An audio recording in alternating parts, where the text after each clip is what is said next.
May nagtatanong dito mga master, ano daw yung inversion triads? Kung gusto mo rin matutunan to, manood ka mga master. Di pa ako professional na gitarista, nagtuturo lang po ko base sa alam ko, sarili kong research. Experience, nasa inyo na yan, kung susundin nyo to o hindi, ang may tinuturo ko.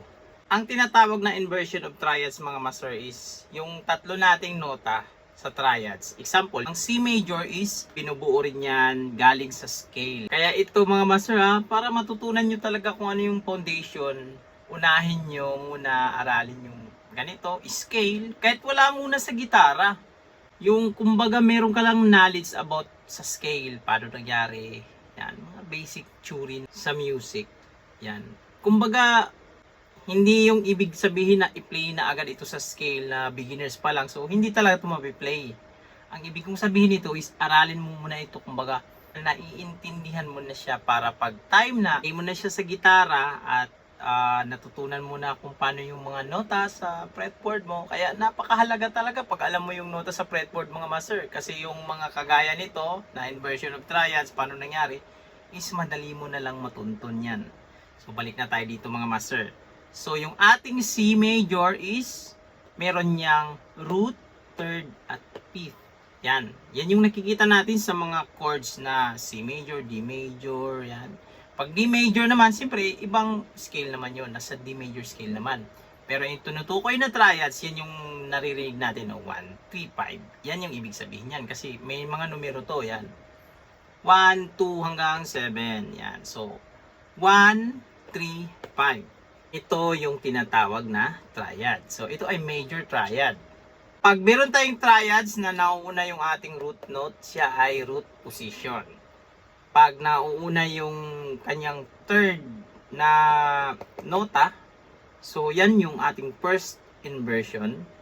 Pag nauuna yung G, which is yung fifth sa ating nota, is siya yung second inversion.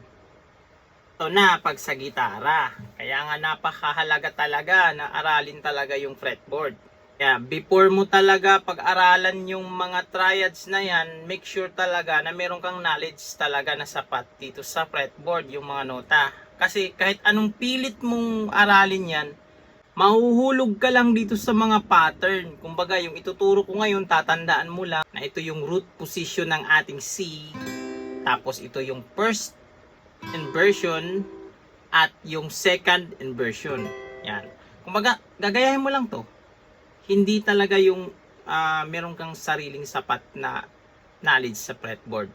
Kasi, kahit hindi ko na ituturo ito, tutumbukin mo na lang, hahanapin mo na lang yung mga notes sa sinulat natin, is ma-identify mo na. Tandang mabuti mga master ang pag-memorize ng mga nota is hindi yan para sa gusto mo nang mag-lead-lead. Hindi. Actually, siya yung first natin na step as beginners na kailangan matutunan natin. For example, gagamitin ko siya sa set of string. Yan. Tag-set of string tayo. So, start ako dito sa ating 1, 2, 3. Yan. Itong tatlong set na to na string. So, hanapin ko yung C. Yung ating root position sa triad. So, yung C natin is nandito makikita sa 5th fret. Yan, ito. Yan yung C. Then yung E niya, which is yung third, is nandito sa 5th fret ng B string. Yan, sa baba lang mismo. Yan. Then yung 5th, yung G na note, is nandito sa 3rd fret, high E string. Yan. So, ito yung tinatawag na root position ng ating C major triads. Ngayon, para mahanap natin yung kanyang first inversion, so, nauuna naman yung E. So, ito, i-slide ko lang ito sa E. So, pag i-slide ko to, ito ay C, C sharp, D, D sharp, E. Yan. Ito yung E. Then, yung susunod natin sa note is ang G, yung fifth. So, ang gagawin ko ito, dito tayo kanina sa ating E, sa second string natin, sa B string. So, E, F, F sharp, G. So, nandito yung ating G sa 8th fret. Yan. So, tandaan nyo mga master ang E natin is nandito sa 9th fret ng ating G string at yung ating G is nandito sa 8th fret. Yan. Yung ating 5th sa triad. At yung ating root is mapupunta siya dito sa 8th fret din ng ating high E. Yan. Kasi ito kanina nandito sa G. So, G, G sharp, A sharp, B, C. So, ito yung kanyang first inversion. At yung kanyang second inversion na una yung G. So, yung G natin is makikita natin siyempre dito sa octave natin na G string kasi ito ay G. Yan. At yung ating C is nandito sa 13th fret ng ating B string kasi ito ay B octave. So, ito yung ating C. At yung ating high E, yan, ito yung third. So, ito yon 12th fret. Yan. Yan din yung nakikita natin sa open string natin na C. Yan, open chords, di ba? Mag-i-play lang natin yung tatlong to, yan, oh. Oh. So, ito palang position na to ng C na triads is second inversion ng ating C major triad. Di ba? Interesting mga master, di ba? So ngayon, gagamitin natin siya sa ibang set naman ng string. So, galing tayo dito sa 1, 2, 3. So, ang gagawin ko na naman is 2, 3, 4. Yan, ito. So, hanapin ko yung ating root position dyan. So, pag hanapin ko siya, ito ay D string. So, hanapin ko yung C is makikita ko sa 10th fret kasi ito ay D. So, D sharp, E, F, F sharp, G, G sharp, A sharp, B, C. Yan. Then sunod natin yung E. So, yung E natin is nandito sa 9th fret. Yan. Ng ating G string. Yan. Yan. Then yung ating G is of course nandito siya sa ating 8th fret kanina sa ating B string. Yan. So, ito yung ating root position ng C major triads. Yan.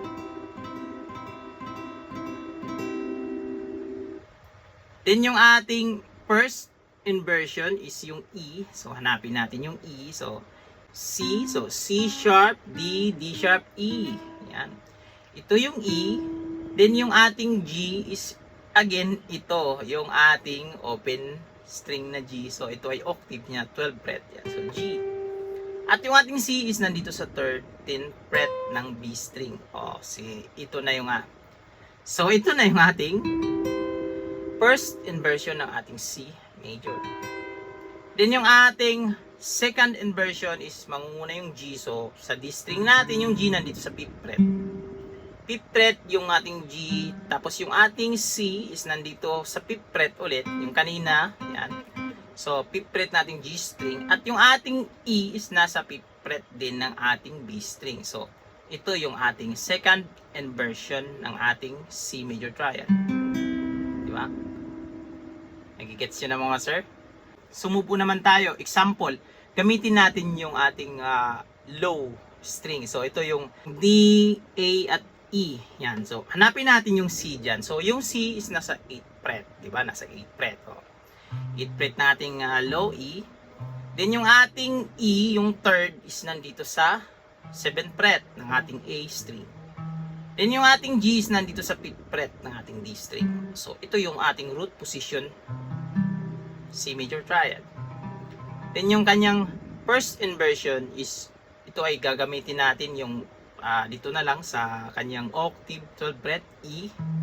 Then yung ating G is nandito sa 10th fret ng ating A string.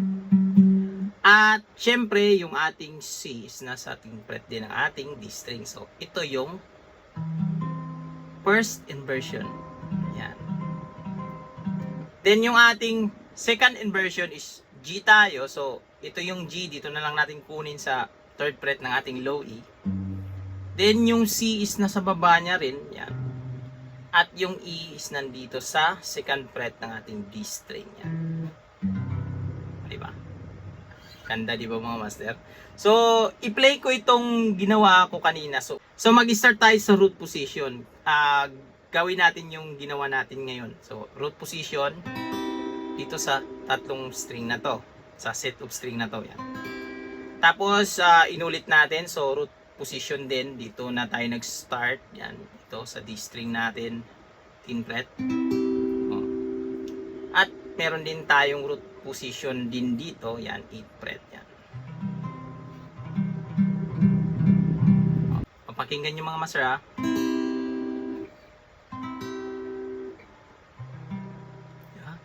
At yung kanyang first inversion is dito tayo nag-start. Ito sa tatlong string na to. So meron tayo dito sa 9th fret yan. First inversion.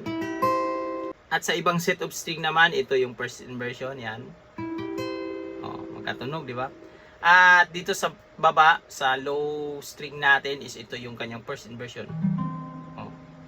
Same. Pakinggan nyo mga master. Di ba? Ating second inversion, ito, yan. Yan, pwede rin dito. At yung isang set ng string natin sa fifth inversion din dito. At dito, fifth inversion. Katunog, di ba?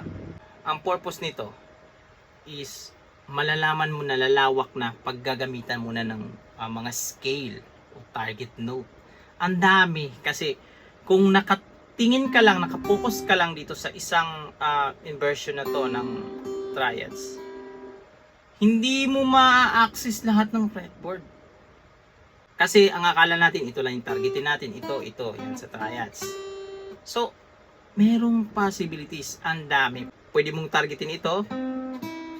Pwede ito. Pwede ito. Pwede ito. Pwede ito. Pwede ito. Pwede ito. Balik. Depende na sa'yo. Marami siyang access. Yung ideas mo mag-create ng solo, mag-target note. Yan. Unang-una talaga sa target note. Endless na yung ideas. Kung saan mapunta yung kamay mo, yung chord mo. Example, mag-C ka dito. Yan. C na chord. Tapos, ang inaral mo lang na triads, yung dito lang. No? Na hindi mo alam na ito mismo yung chord na to. Nandito yung ating first inversion. Sa set ng string na to. Yan. O, meron ding root position dito. At meron din itong second inversion. Yan. Sa isang chords lang na to, mahanap mo na kasi agad yung root position, first inversion, at yung second inversion. Sa isang position lang na to. So, ang dami ng possibilities mga master.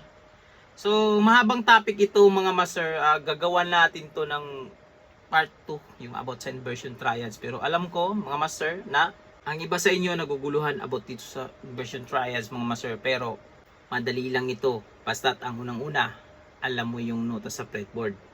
Kaya lagi kong sinasabi at sasabihin ko ulit, aralin mo ang nota sa fretboard para hindi ka malito. So hanggang dito lang. Huwag itong kalimutang i-share sa mga kaibigan nyo, kilala nyo na mahilig sa gitara. This is Smart Music. God bless you all. Peace out.